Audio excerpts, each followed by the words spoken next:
আওয়ামী লীগের এমপি মন্ত্রীদের সময় শেষ, আতঙ্কে শেখ হাসিনা। পুলিশ আওয়ামী লীগ আতঙ্কে, নারায়ণগঞ্জ বিএনপি। আপনারা ভোট দিয়েছেন, আমার দায়িত্ব ভাগ্য পরিবর্তন করা, প্রধানমন্ত্রী। এবার দেখবেন বিস্তারিত সংবাদ।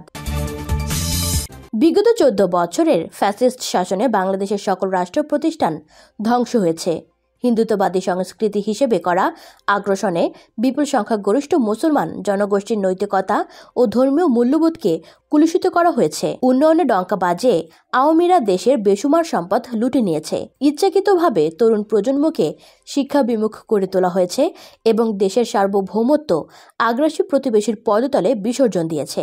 আমার ধারণা এই অবিশ্বাস্য ধ্বংসযজ্ঞের অপূরণীয় এবং দীর্ঘমেয়াদী ক্ষতির ব্যাপকতা সম্পর্কে বাংলাদেশের অধিকাংশ মানুষ এখনও অন্ধকারে। একত স্মার্টফোনের আমোদ প্রমোদে তরুণ প্রজন্মের পড়ার অভ্যাস শেষ হয়ে গেছে। তার ওপর গোলাম মিডিয়ার নির্লজ্জ হাসিনা তোষামদ আপামর জনসাধারণই সংবাদপত্র বিমুখ করে ফেলেছে।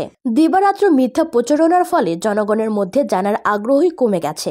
2013 সালের 11 এপ্রিল সকালে পুলিশ আমার দেশ পত্রিকার ছাপাখানা সিলগালা করার পূর্ব মুহূর্তেও আমরা 3 লাখ কপি পত্রিকা হকারদের কাছে বিতরণ করেছিলাম। সেই সময় পাঠকরা ভোরবেলাতেই সংবাদপত্র বিক্রেতাদের কাছে আমার দেশের কপির জন্য নিজেরা উপস্থিত হতেন। বাড়িতে পত্রিকা পৌঁছানো পর্যন্ত তাদের তর সইত না। আমাদের পত্রিকা বন্ধ এবং আমি গ্রেফতার হওয়াতে গোলাম মিডিয়া সেদিন বড়ই খুশি হয়েছিল। কিন্তু তারা কি কখনো ভেবে দেখেছেন যে আমার দেশ না থাকাতে সামগ্রিকভাবে সংবাদপত্রের প্রতি পাঠকের আগ্রহ কতটা কমেছে? নিজের পত্রিকার বর্তমান প্রচার সংখ্যা দেখলেই তাদের বিষয়টা বুঝবার কথা। কিন্তু জেগে ঘুমানো মানুষকে জাগানো অসম্ভব। যাই হোক, আজ প্রধানত দেশের অর্থনৈতিক অবস্থা পর্যালোচনা করব। একটি দেশে লুটপাটের পরিমাণ বোঝার জন্য যে সকল পরিসংখ্যানের সাহায্য নেওয়া হয় তার মধ্যে একটি হলো ব্যাংকের খেলাপি ঋণ। 2008 সালে শেখ হাসিনার ক্ষমতা গ্রহণের সময় খেলাপি ঋণের পরিমাণ ছিল 24,000 কোটি টাকা। এখন সরকারের ভুয়া হিসেবেই খেলাপি ঋণ বেড়ে দাঁড়িয়েছে 16 লাখ কোটি টাকায়। পাঠক, এখনই মাথায় হাত দেবেন না। IMF বলছে এই হিসাব অনেক কমিয়ে দেখানো হয়েছে। তাদের হিসাবে খেলাপির পরিমাণ 2.5 লাখ কোটি টাকা। প্রকৃত হিসাব জানতে হলে আরও একটু ধৈর্য ধরুন। আমার দেশ পত্রিকার বাংলাদেশ ব্যাংকের সোর্স বলছে বাংলাদেশে বর্তমানে খেলাপি ঋণের পরিমাণ 4 লক্ষ কোটি টাকা। এই পরিমাণ টাকা দিয়ে 20টি পদ্মা সেতু বানানো যায়। বাংলাদেশের 1 বছরের বাজেটের টাকার যোগান দেয়া যায়। এই যে চক্রবৃদ্ধি হারে খেলাপির পরিমাণ বাড়ল, তো এই ধারণার অতীত অর্থ কোথায় গেছে? শেখ হাসিনা একদিকে জনগণকে উন্নয়নের খোয়াব দেখিয়েছে, আর অন্যদিকে সেই জনগণের নির্লিপ্ততার সুযোগ নিয়ে বাছাই করা আওয়ামী ব্যবসায়ীদের যোগ সাজসে রাষ্ট্রের সমস্ত সম্পদ লোপাট করেছে। শেখ হাসিনার দুর্নীতিবাজ ব্যবসায়ী অর্থমন্ত্রী কেবল যে খেলাপি ঋণ বাড়িয়ে দেশের সর্বনাশ করেছে তাই নয়, ঋণ ও আমানতের ওপর সুদের হার ভীষণভাবে কমিয়েও তিনি অর্থব্যবস্থা একেবারে ভঙ্গুর করে দিয়েছে। সুদের হার কমানোতে আওয়ামী ব্যবসায়ীরা একচেটিয়া লাভবান হয়েছে, আর মধ্যবিত্ত শ্রেণী যারা সীমিত সঞ্চিত মেয়াদি আমানতে রেখে সংসার খরচ নির্বাহ করে তাদের কোমর ভেঙে গেছে। একদিকে রেকর্ড মূল্যস্ফীতি, অন্যদিকে ক্রমহ্রাসমান সুদের জাতাকলে মধ্যবিত্তের জীবন দুর্বিষহ হয়ে পড়েছে। সরকারি পরিসংখ্যানে যাই বলা হোক না কেন, বাংলাদেশ মূল্যস্ফীতি অনেক আগেই 10% ছাড়িয়ে গেছে, অথচ সঞ্চয়ী হিসাবে সুদের হার 5%-এর নিচে। অর্থাৎ প্রকৃত হিসাবে জনগণের ব্যাংক সঞ্চিত অর্থের মূল্য প্রতিদিন কমে যাচ্ছে। এরপর রিজার্ভের কথা বলি।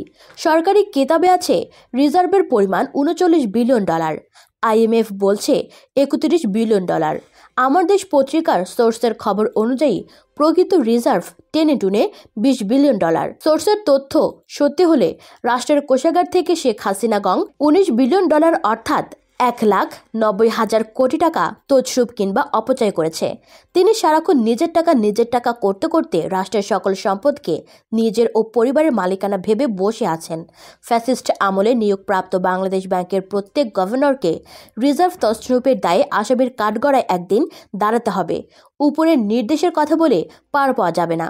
এবার সরকারি বাণিজ্যিক প্রতিষ্ঠানগুলোর দিকে দৃষ্টি দেওয়া যাক। শেখ হাসিনার সরকার সকল বাণিজ্যিক প্রতিষ্ঠানের উদ্বৃত্ত অর্থ সরিয়ে ফেলেছে। বিপিসির দিকেই দেখুন। দেশের জ্বালানি সরবরাহের দায়িত্বে নিয়োজিত কর্পোরেশন বিপিসি গত 8 বছরে তাদের হিসেবে 45,000 কোটি টাকা মুনাফা করেছে। বিশ্ববাজারে যখন ক্রুড অয়েলের দাম কমেছে তখন লোকসানের অজুহাতে সরকার জ্বালানি তেলের মূল্য রাতারাতি প্রায় 50 ভাগ বাড়িয়েছে। তাদের কাছে নাকি তেল আমদানির টাকা নাই। পৃথিবীতে কোনো দেশে কোনো দিন এই হারে মূল্য বৃদ্ধির রেকর্ড নাই। হাসিনার বাংলাদেশ তো সর্ববিষয়ে অনন্যা, তাই না? আমাদের প্রশ্ন হলো, মুনাফার 45,000 কোটি টাকা কোথায় গেল? একটি মাত্র কর্পোরেশন থেকে যদি 45,000 কোটি টাকা নয় করা হয়ে থাকে, তাহলে দেশের সবকটি বাণিজ্যিক প্রতিষ্ঠান থেকে কি পরিমাণ টাকা লুটপাট করা হয়েছে তার হিসাব করার মতো তথ্য আমাদের কাছে আপাতত নাই। রপ্তানির অঙ্ক নিয়ে বর্তমান সরকার নানা রকম গালগল্প করে থাকে। এখানেও কিন্তু শুভঙ্করের ফাঁকি রয়েছে। পোশাক শিল্পের কাঁচামাল এবং ডলারের দাম বেড়ে যাওয়াতেই রপ্তানির অঙ্কে প্রবৃদ্ধি ঘটেছে। এটা এক ধরনের ধাপ্পাবাজি। প্রকৃত রপ্তানির পরিমাণে কোনো রকম বৃদ্ধি হয় নাই। রপ্তানির পরিমাণে বৃদ্ধি না হওয়াতেই বাংলাদেশ বাণিজ্য ঘাটতিতে রেকর্ড করেছে। ইতিমধ্যে প্রতি মাসে বাংলাদেশের বাণিজ্য ঘাটতি $3 বিলিয়ন ছাড়িয়ে গেছে। এই ঘাটতির একটা অংশ বিদেশে কর্মরত বাংলাদেশিদের প্রেরিত অর্থ দিয়ে মেটানো হয়। বাণিজ্য ঘাটতি বিপজ্জনক পর্যায়ে পৌঁছে যাওয়ায় এবং অনিয়ন্ত্রিত লুটপাটের অর্থ যোগান দিতেই সরকারকে ভিক্ষার ঝুলি নিয়ে IMF বিশ্বব্যাংকের দুয়ারে দৌড়াচ্ছে। টাকার বিপরীতে ডলারের রকেট মূল্যবৃদ্ধি থেকেও বাংলাদেশের অর্থনীতির করুণ দশা টের পাওয়া যাচ্ছে। 6 মাস আগেও খোলা বাজারে প্রতি ডলার 90 টাকার নিচে কেনা বেচা হতো। আজ ক্রেতারা 120 টাকা দিয়েও ডলার কিনতে পারছেন না। 6 মাসের ব্যবধানে ডলারের বিপরীতে টাকার মূল্য কমেছে 30%। যে ব্যক্তি 6 মাস আগে ব্যাংকে 1 লাখ টাকা রেখেছিলেন তার প্রকৃত অর্থমূল্য আজ মাত্র 70,000 টাকা। জনগণ কি টের পাচ্ছেন? দেশ তো গল্লায় গেছেই, সেই সাথে আপনারাও সর্বশান্ত হচ্ছেন।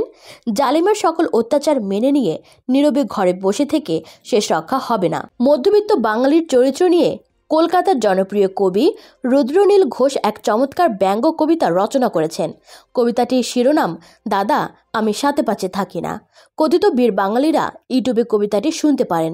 কাপুরুষদের জন্য বাংলায় এক সুবিধাবাদী উক্তি আছে, পেটে খেলে পিঠে সয়। দুর্ভাগ্যের বিষয় হলো বাংলাদেশের জনগণকে এখন পেটে না খেয়েও পিঠে সইতে হচ্ছে। শেখ হাসিনা জনগণের শক্তিকে তুচ্ছ বিবেচনা করেন বলেই জ্বালানি তেলের দাম 1 লাফে 50 ভাগ বাড়ানোর সাহস পেয়েছেন। হাসিনার পতন ঘনিয়ে আসছে বলেই আমি আশাবাদী হতে চাই।